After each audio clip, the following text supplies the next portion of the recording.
Assalamualaikum warahmatullahi wabarakatuh. Perkenalkan, nama saya Muhammad Alfian Nurul Yakin. Pada kesempatan kali ini, saya akan menjelaskan algoritma penjadwalan proses, strategi algoritma penjadwalan proses.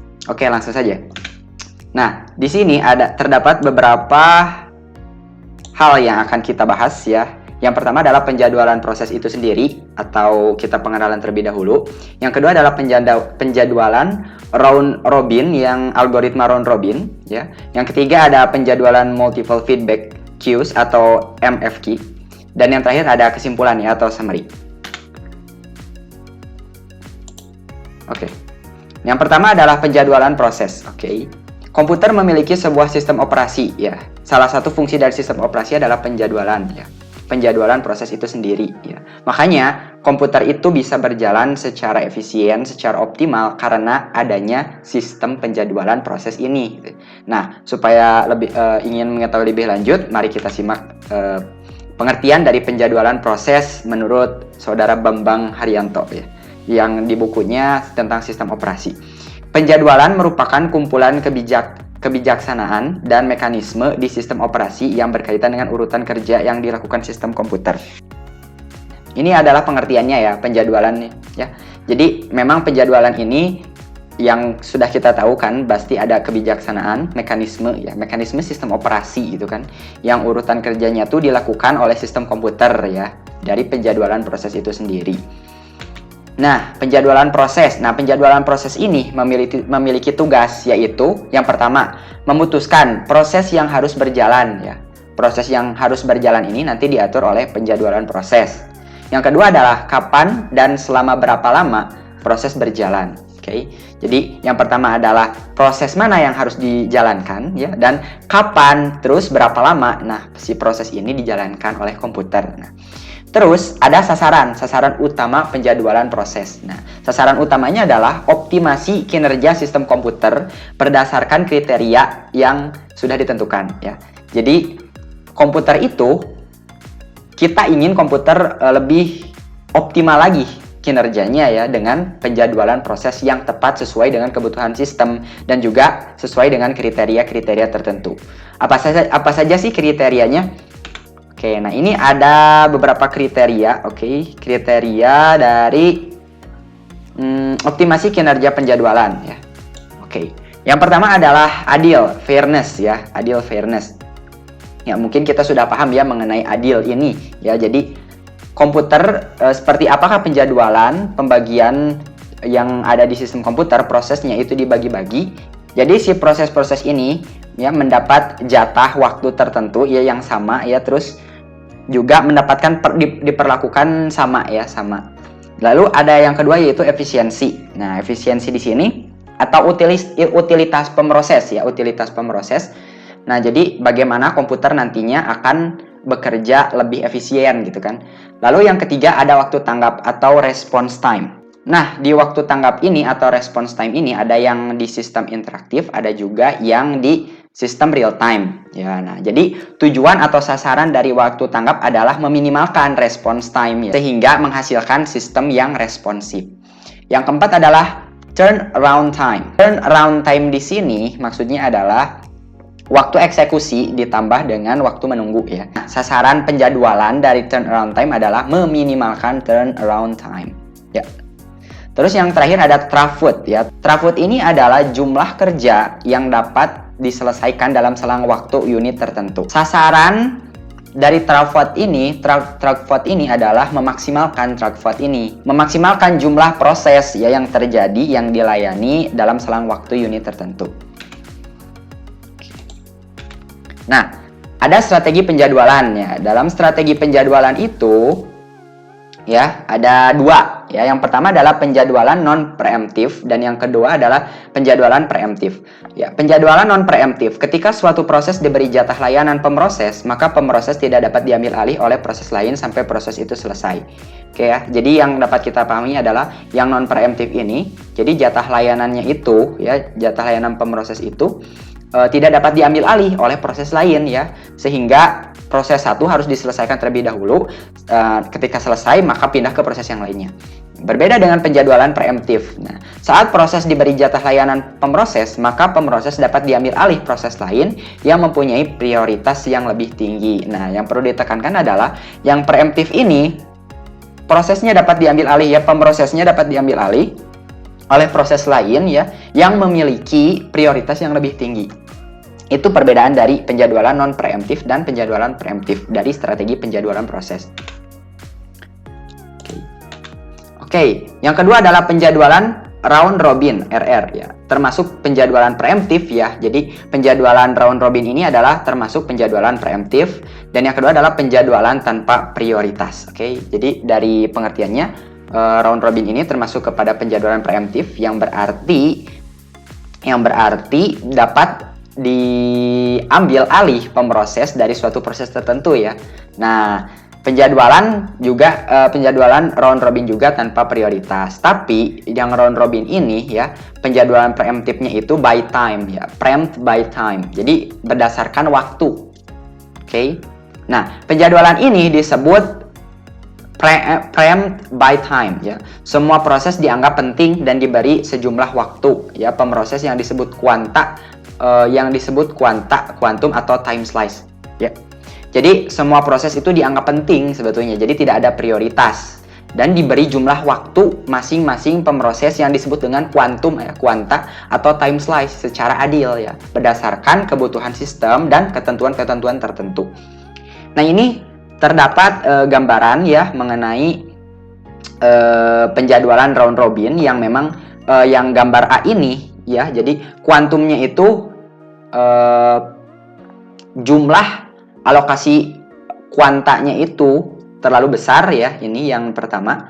Lalu yang gambar kedua ini yaitu menunjukkan time kuantumnya itu ya, alokasi kuantumnya itu lebih sedikit ya daripada proses interaksi lainnya. Oke. Selanjutnya, nah ini merupakan diagram antrian penjadwalan round robin ya, bisa kita dilihat ya. Ini juga ada admit ya. Terus di sini ada antrian ready yang statusnya ready, oke. Nah, yang ada statusnya ready, terus di dispatch ya ke prosesor. Nah, ini ada timeout juga nanti di release, oke. Nah, di sini juga ada antrian input output ya. Nah, ada ketentuannya ya, ada 3. Yang pertama, jika kuanta habis dan proses belum selesai, maka status proses yang asalnya running menjadi ready atau runnable dan pemroses dialihkan ke proses lain ya. Jadi ketika kuantanya habis tapi si prosesnya ini belum selesai, maka si proses ini statusnya yang asalnya running akan menjadi ready atau runnable dan prosesnya itu nanti akan dialihkan ke proses yang lain ya. Terus yang kedua adalah jika kuanta belum habis ya dan proses menunggu suatu kejadian, maka proses running itu statusnya menjadi blocked dan pemroses dialihkan ke proses lain hingga yang proses tadi yang block tadi mendapatkan suatu kejadian yang ditunggu. Terus yang ketiga adalah jika kuanta belum habis tapi proses telah selesai, maka proses running itu diakhiri dan pemroses dialihkan ke proses lain ya. Bisa dilihat kan begitu adilnya algoritma ini, karena ketika sudah diberikan jatah kuanta, apabila memang prosesnya belum selesai maka dialihkan. Akan tetapi jika prosesnya selesai terus kuantanya masih ada, langsung dialihkan juga gitu kan. Nah, ini salah satu adil atau fairness dari algoritma round robin. Nah, terus implementasi. Oke, yang pertama, sistem mengelola list proses yang berstatus ready runnable sesuai urutan kedatangan. Oke, jadi sistem ini mengelola list proses ya. List proses itu nanti mengantri ya, proses yang berstatus ready-nya itu mengantri yang runnable sesuai urutan kedatangan ya. Yang datang pertama kali, maka dia yang akan dieksekusi pertama kali. Lalu yang kedua ada sistem mengambil proses yang berada di awal depan antrian dari status ready menjadi running. Nah, yang antriannya paling depan ya, nanti statusnya akan menjadi running yang asalnya statusnya ready. Lalu yang ketiga, bila kuanta belum habis dan proses selesai, maka sistem mengambil proses berikutnya. Jadi ketika sama kayak tadi ya, ketika kuantanya belum habis, tapi prosesnya sudah selesai, maka akan dilanjutkan ke proses yang lain ya. Karena memang sudah selesai prosesnya, jadi dialihkan ke yang lain. Nah, yang keempat adalah jika kuanta habis, tapi proses belum selesai, maka tempatkan proses running tersebut ke aktor antrian proses ready, ke ekor maka tempatkan proses running tersebut ke ekor antrian proses ready dan sistem mengambil proses berikutnya. Oke, jadi ketika kita misal mengantri kan, logikanya kita mengantri. Nah, seseorang ini diberi jatah waktu, tapi habis jatah waktunya, tapi prosesnya belum selesai ya. Maka dia harus mengantri ulang ya di paling belakang gitu kan, untuk nanti kebagian proses lagi seperti itu. Nah, lalu selanjutnya ada masalah penjadwalan round robin ini ya. Yang pertama, kuanta terlalu besar. Tadi kan sudah ada gambarnya ya, yang menyebabkan waktu tanggap besar dan turnaround time rendah ya. Turnaround time rendah. Ya mungkin waktu tanggap yang menjadi masalah, karena waktu tanggap itu harus kita minimalkan, dan turnaround time rendah itu tidak masalah karena turnaround yang harus kita minimalkan juga. Lalu ada kuanta terlalu kecil mengakibatkan peralihan proses terlalu banyak, swapping. Ada proses peralihan terlalu banyak, swapping dari proses satu ke proses selanjutnya, terus berganti secara cepat. Nah, sehingga menurunkan efisiensi pemroses ya. Kenapa? Logikanya gini ya. Ketika ada suatu proses ya dilakukan ya, diberi jangka waktu atau kuanta dengan sangat cepat, maka proses itu kan belum selesai, tapi udah dipindahin lagi ke proses selanjutnya. Yang proses ini belum selesai, dipindahin lagi, sehingga efisiensi atau kinerja dari komputernya itu kurang efisien gitu kan, kurang optimal gitu. Oke. Selanjutnya ada penggunaan dari algoritma penjadwalan proses round robin ini. Nah, yang pertama adalah cocok untuk diterapkan di sistem interactive time sharing. Nah, sistem interactive time sharing ini contohnya seperti text editor ya, yang menunggu kejadian di eksternal ya. Contohnya yang kode editor tadi kan menunggu adanya keyboard yang menyala ya, keyboard yang kita tekan. Terus yang kedua itu tidak cocok untuk sistem waktu nyata real time, apalagi hard real time applications. Nah, contoh hard real time application ini adalah sistem pesawat terbang ya.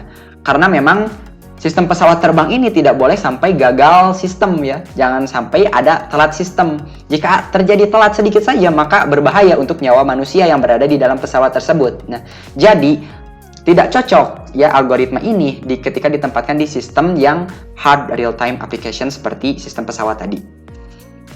Nah, yang ketiga adalah penjadwalan banyak antrian ya, atau MFQ ya, multiple feedback queues. Oke. Nah, multiple feedback queues ini termasuk penjadwalan preemptif. Nah, terus yang kedua adalah penjadwalan berprioritas dinamis. Berbeda dengan round robin ya. Kalau round robin itu ya tidak ada prioritas, tapi yang MFQ ini ada prioritas secara dinamis. Nah, penjadwalan MFQ, sasaran utama penjadwalan MFQ ini adalah untuk mencegah banyaknya aktivitas swapping ya. Tadi yang saya jelaskan ya, swapping berganti ya. Jadi MFQ ini memang dibuat untuk mencegah banyaknya aktivitas swapping tersebut. Nah, cara yang dilakukan pada penjadwalan ini adalah proses yang sangat banyak menggunakan pemroses. Jadi ada satu proses yang memang dia itu sangat banyak sekali menggunakan pemroses, atau waktu prosesnya itu lama gitu kan. Diberi jatah waktu jumlah kuanta lebih banyak ya dalam satu waktu. Lalu yang kedua, penjadwalan ini menghendaki kelas-kelas prioritas bagi proses-proses yang ada. Jadi ada kelas prioritas ya. Ada kelas prioritas, berbeda dengan yang tadi round robin. Kalau ini ada kelas prioritas bagi proses-proses yang ada. Nanti disesuaikan jumlah kuantanya seperti itu. Lalu ada ketentuannya. Yang pertama adalah jalankan proses-proses yang berada pada kelas prioritas tertinggi. Jadi yang prioritas tertinggi kita jalankan terlebih dahulu. Yang kedua adalah jika proses telah menggunakan seluruh kuanta yang dialokasikan, maka proses itu diturunkan kelas prioritasnya. Jadi ada satu proses ya yang memiliki satu tingkatan atau satu prioritas tinggi ya. Ketika kuantanya habis, maka prioritasnya itu akan diturunkan kelasnya. Lalu yang ketiga adalah proses yang masuk untuk pertama kali ke sistem langsung diberi kelas tertinggi ya. Jadi ketika masuk pertama kali ke sistem ya, sama kayak tadi antrian, maka dia memiliki prioritas yang lebih tinggi ya. Seperti kita mengantri misal mengisi bensin, berarti yang paling depan itu kan prioritas yang lebih tinggi. Seperti itu. Nah, penggunaan MFQ. Mekanisme MFQ ini dapat mencegah terjadinya swapping berulang kali pada proses yang perlu berjalan lama, serta mencegah terjadinya keterlambatan untuk layanan pemroses pada proses-proses interaktif yang singkat. Jadi ini ya, mekanisme MFQ ini ya. Jadi untuk mencegah swapping berulang kali pada proses yang perlu berjalan lama. Jadi ada proses yang berjalan lama ya. Nah, karena ada proses yang berjalan lama ini, jangan sampai sistem ini malah melakukan swapping, jadi tidak akan optimal gitu kan. Nah, dengan ada MFQ ini, ketika ada proses yang lama, maka harus diberi jumlah kuanta yang lebih besar juga, seperti itu. Nah, serta mencegah terjadinya keterlambatan untuk layanan pemroses pada proses-proses interaktif yang singkat. Nah, jadi ketika ada proses-proses interaktif yang singkat, jangan sampai terjadi keterlambatan untuk pelayanan pemrosesnya gitu kan. Karena ini yang proses-proses interaktif yang singkat ini perlu diselesaikan dengan cepat gitu. Nah, penggunaan dari MFQ ini sistem dengan proses-proses yang banyak ya. Jadi, sistem dengan proses-proses yang banyak yaitu proses lambat gitu kan ya. Jadi yang pertama ini digunakan di proses yang lambat, yang kedua adalah memerlukan waktu lama, dan yang terakhir adalah banyak proses singkat. Jadi bukan hanya proses lambat, tapi banyak juga proses singkatnya gitu. Jadi nanti diatur oleh MFQ ini, mana yang lambat, mana yang singkat. Yang lambat nanti diberi jangka waktu yang lebih lama atau kuanta yang lebih lama, yang singkat nanti diberi pelayanan yang lebih cepat gitu. Nah, yang terakhir kesimpulan ya. Mudah-mudahan teman-teman semua paham dengan apa yang saya sampaikan. Mohon maaf apabila ada yang terlalu cepat gitu kan. Nah, teman-teman bisa mengikuti dengan pause atau mengulang kembali. Oke. Jadi kesimpulan dari yang saya bahas, sistem operasi memiliki tugas yang namanya penjadwalan proses ya. Tadi adalah contoh algoritma dari strategi penjadwalan proses, yaitu round robin dan multiple feedback queues. Oke. Nah, jadi algoritma ini sangat penting ya, sangat diperlukan untuk penjadwalan proses. Nah, gimana cara menentukannya ya, sesuai dengan kebutuhan sistem tersebut ya. Jadi harus dipertimbangkan juga apakah komputernya, prosesnya apakah banyak yang lambat, apakah prosesnya banyak yang cepat ya. Nah, itu sesuai dengan apa yang dibutuhkan, maka akan didapatkan hasil yang optimal. Oke. Kayak mungkin sekian yang dapat saya sampaikan mengenai strategi penjadwalan proses yang ada di sistem operasi ya, khususnya algoritma round robin dan juga algoritma MFQ atau multiple feedback queues. Oke. Terima kasih ya teman-teman semuanya atas perhatiannya. Apabila setelah menonton video ini ada yang ingin ditanyakan ya, mangga disilahkan untuk komen di bawah ya. Mudah-mudahan bermanfaat ya untuk kita semua. Wassalamualaikum warahmatullahi wabarakatuh. Bye.